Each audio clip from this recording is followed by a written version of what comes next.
សូសម្រៃទឹកភ្លៀងដែលធ្លាក់មកយ៉ាងខ្លាំងនៅខាងក្រៅ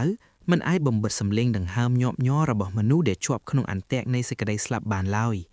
នៅក្នុងផ្លូវរូងក្រោមដីដ៏វែងអន្លាយដែលតបជាប់រវាងខេត្តនិងរាជធានីបរិយាកាសកាន់តែអាប់អួរខ្លាំងឡើងខ្លាំងក្លិនសំណើមលាយឡំនឹងក្លិនប្រេងសាំងដែលភាយចេញពីម៉ាស៊ីនភ្លើងចាស់ៗបានបង្កើតជាអារម្មណ៍ព្រឺព្រួយដល់អ្នកដែលដឹងថាមានអ្វីកំពុងកើតឡើងពន្លឺអំពូលភ្លើងដែលព្យួរនៅលើពេដានរូងក្រោមដីចាប់ផ្ដើមញាក់បន្តិចម្ដងហាក់ដូចជាដឹងពីគ្រោះមហន្តរាយដែលជិតមកដល់ថ្នានពេលឆាប់ៗនេះនៅកណ្ដាលផ្លូវរូងក្រោមដីនោះបុរសម្នាក់ដែលមានទឹកមុខតានតឹងនិងមានស្នាមរបួសជ្រៅនៅលើថ្ពាល់ឆ្វេងកំពុងឈរយ៉ាងរឹងមាំជាមួយកំហឹងនោះគឺរិទ្ធីវីរៈភេរវករដែលមានជំនាញបច្ចេកទេសគ្រឿងផ្ទុះកម្រិតខ្ពស់គាត់ស្លៀកឈុតយោធាចាស់ៗដែលប្រឡាក់ដោយដីនិងប្រេងសាំងយ៉ាងប្រឡាក់ប្រឡូកក្នុងដៃរបស់គាត់មានឧបករណ៍បញ្ជាពីចម្ងាយមួយដែលតភ្ជាប់ទៅនឹងខ្សែភ្លើងរញ៉េរញ៉ៃនៃគ្រឿងផ្ទុះ C4 ដែលដាក់នៅតាមជញ្ជាំងភ្នែករបស់គាត់ដែលពោពេញដោយការសងសឹកកំពុងសម្លឹងមើលទៅក្រុមចំណាប់ខ្មាំងដែលអង្គុយភ័យញ័ររន្ធត់នៅជ្រុងម្ខាងដោយគ្មានផ្លូវតវ៉ាកុំឲ្យនរណាម្នាក់ចូលមកចិត្តឲ្យសោះសំឡេងរបស់វីរៈបានបន្លឺឡើងយ៉ាងខ្លាំងញ័រពេញផ្លូវរូងក្រោមដីដ៏ស្ងប់ស្ងាត់ប្រសិនបើការទៀមទារបស់គៀវមិនត្រូវបានបំពេញទេទីនេះនឹងក្លាយជាភ្នូររបស់ពួកឯងទាំងអស់គ្នាខ្ញុំគ្មានអ្វីត្រូវបាត់បង់ទៀតទេជីវិតរបស់ខ្ញុំវាចប់តាំងពីយូរហើយនៅចម្ងាយប្រហែល200ម៉ែត្រពីមាត់ច្រកចូលកងកម្លាំងពិសេសបានឡោមព័ទ្ធតំបន់នោះទាំងស្រុង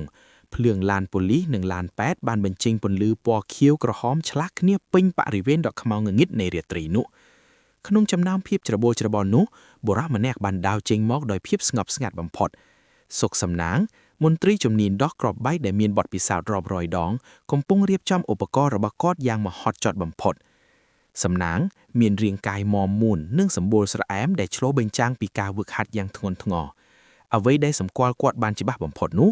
គឺក្រមាពណ៌ក្រហមដែលគាត់តែងតែបង់ជាប់នឹងកជាប្រចាំ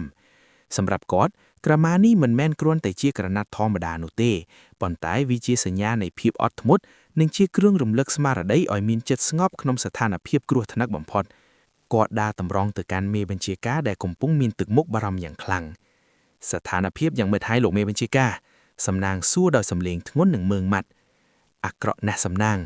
វីរៈគឺជាអតីតទាហានបៃឆ្វេងដែលជំនាញខាងគ្រឿងផ្ទុះកម្រិតខ្ពស់គាត់ដឹងពីរបៀបរៀបចំប្រព័ន្ធការពារគ្រាប់បែកដែលសូម្បីតែម៉ាស៊ីនស្កេនទំនើបក៏ពិបាករកឃើញដែរយើងមិនអាចចូលទៅដោយងាយស្រួលឡើយហើយចំណាប់ខ្មាំងមានទាំងក្មេងនិងមនុស្សចាស់ដែលកំពុងស្ថិតនៅក្នុងគ្រោះថ្នាក់មេបញ្ជាការឆ្លើយទាំងបែកញើសថ្ងាងសំណាងងក់ក្បាលយឺតភ្នែករបស់គាត់សម្លឹងមើលទៅកាន់មាត់រូងដ៏ខ្មៅងងឹតនោះគាត់ដឹងថាលើកនេះមិនមែនជាការងាយស្រួលដូចរាល់ដងទេគូប្រកួតរបស់គាត់គឺជាជំនាញដូចគ្នានិងមានបំណងបំផ្លាញពិតប្រាកដគាត់ចាប់ផ្ដើមឆែកមើលឧបករណ៍ដោះគ្រាប់បែកក្នុងកាបូបម្ដងមួយកន្ត្រៃកាត់ខ្សែភ្លើងម៉ាស៊ីនស្កេនចល័តនិងកុំព្យូទ័របច្ចេកទេសសុទ្ធតែជាមិត្តស្មោះត្រង់របស់គាត់ក្នុងសមរភូមិដែលមិនមានសម្លេងគ្រាប់កាំភ្លើងនេះខ្ញុំនឹងចូលទៅតែម្នាក់ឯងសំណាងនិយាយខ្លីខណៈពេលដែលកំពុងរឹតចំណងក្រមាពណ៌ក្រហមឲ្យណែនបន្តិចទៀត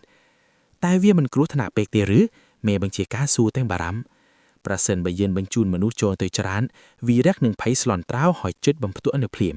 ខ្ញុំត្រូវប្រើភាពស្ងប់ស្ងាត់ឲ្យតែទៀងជិតគាត់ទុកឲ្យខ្ញុំចាត់ការទៅលោកមេបញ្ជាការសំណាងចាប់ផ្ដើមបោះជំហានយឺតចូលទៅក្នុងផ្លូវរូងក្រោមដីរាល់ជំហានរបស់គាត់ហាក់មានទម្ងន់ធ្ងន់ហើយពោពេញទៅដោយការរតបទូខុសត្រូវទាំងស្រុងភាពងងឹតចាប់ផ្ដើមលេបត្របាក់រូបរាងរបស់គាត់បន្តិចម្ដងក្នុងចិត្តរបស់គាត់កំពុងកណនាពីលទ្ធភាពនៃត្រកូលគ្រឿងផ្ទុះដែលវីរៈអាចប្រើប្រាស់បាន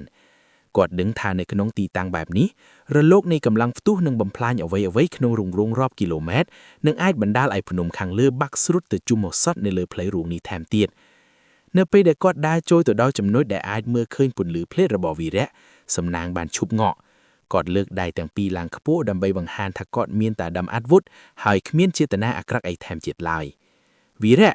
ខ្ញុំគឺសុខសំណាងខ្ញុំមកទីនេះដើម្បីនិយាយជាមួយអ្នកនៅក្នុងនាមជាមនុស្សដែលបានយល់ពីការឈឺចាប់របស់អ្នកសំឡេងរបស់សំណាងបានបន្លឺឡើងយ៉ាងជឿជាក់គ្មានសញ្ញានៃភាពភ័យខ្លាចឡើយវីរៈងាកមកភ្លាមភ្នែករបស់គាត់ក្រហមងាំងដោយការខឹងសម្បាវយ៉ាងខ្លាំងណាស់សំណាងឯងជាអ្នកដែលគេបញ្ជូនមកសម្លាប់ខ្ញុំមែនទេកុំចូលមកជិតបើមិនដូច្នោះទេខ្ញុំនឹងចុចប៊ូតុងនេះឥឡូវនេះហើយពួកយើងនឹងស្លាប់ទៅជាមួយគ្នាទាំងអស់គ្នា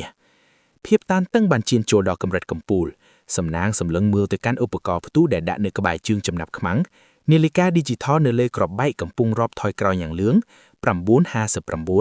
9:58 ពេលវេលានៃការប្រយុទ្ធគ្នារវាងញឹកដាក់និងញឹកដោះក្របបែកបានចាប់ផ្ដើមជាផ្លូវការហើយសំណាងដឹងថាវិនាទីនីមួយៗបន្ទាត់នេះគឺជាការកំណត់វាសនារបស់មនុស្សជាច្រើនដែលស្ថិតនៅក្នុងកម្ដាប់ដៃមច្ចុរាជ